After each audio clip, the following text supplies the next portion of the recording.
Sveiki bičiuliai, sveikinasi iš birželio vasaros pradžios. Girdisi turbūt kaip čiulba paukščiai, nuostabi diena buvimui gamtoje, judėjimui ir mąstymui. Šiandienos įraše norėčiau pasikalbėti apie aš. Aš tai ne apie aš, bet apie aš kaip mus visus ir tai, kas yra tas aš. Tai jeigu mes taip sustotume akimirką ir pagalvotume, iš kur tas mūsų kūnas atsiranda, tai turbūt nesunku būtų suvokti, jog mes ateiname iš savo praeities. Mes esame čia dėl to, kad kadaise buvo mūsų protėviai, kurie prasidėjo prieš daug šimtų metų. Ir štai mes stovime čia, šitam laike, ant šitos žemės. Ir mes esame jiems dėkingi dėl to, kad mums suteikta galimybė turėti šį gyvenimą, šį trumpą gyvenimą. Tai yra dovana mums nugyventi tuos metus taip, kaip mes norime ir pajusdami šitą gamtos, visatos grožį.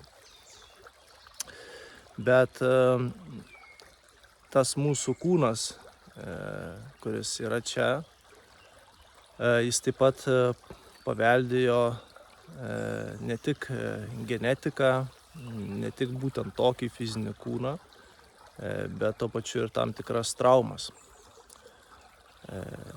Ir viena iš mūsų misijų gyvenimo, kuris mums yra duotas, yra kastis taip giliai į save, taip kaip įmanoma, tam, kad mes galėtume nulaužti tam tikrus kodus,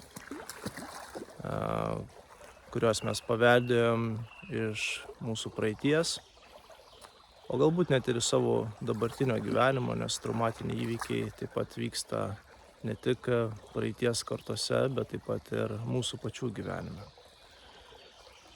Mes turime kiek įmanoma labiau suprasti, kodėl mes reaguojame taip, kaip reaguojame, kodėl mes kartais destruktyviai žiūrime į aplinką arba netgi patys į save, nes yra ne tik santykis su aplinka, bet tuo pačiu ir santykis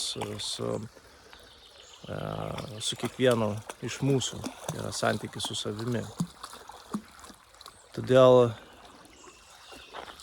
pabandydami pažinti savo traumas, pabandydami galbūt reaguoti kitaip, pasitelkdami kitas elgesio formas, mąstymo formas, mes padėsime gyti ne tik savo, bet ir mūsų praeičiai.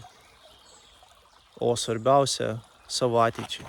Nes jeigu mums pavyks išsigydyti tam tikras traumas,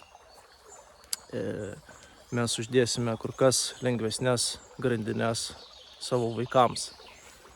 O jie tuo tarpu galės dėti dar lengvesnės grandines savo palikuonims. Tai tokia yra mūsų misija. Tai yra pažinti save, kiek įmanoma labiau išsigydyti šitam gyvenime, kad perduotume kur kas lengvesnį palikimą savo ateičiai. Tai to ir linkiu mums visiems gražios dienos, gražios vasaros. Iki.